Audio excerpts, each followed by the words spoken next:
Că el l-a prins deja.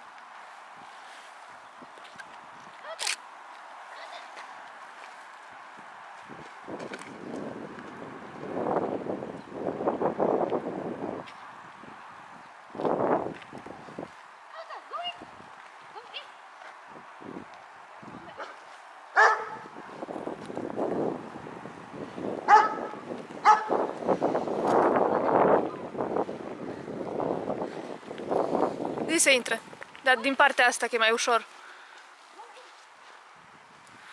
Aia e.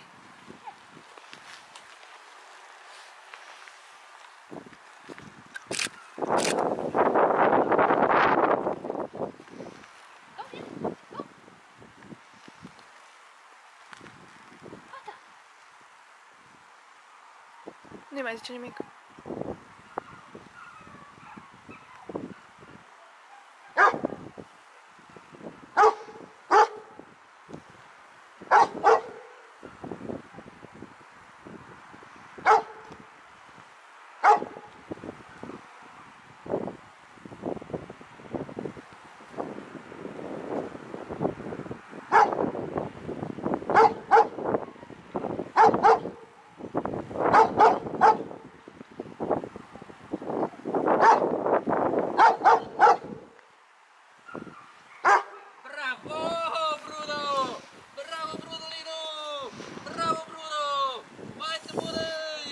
Perfect.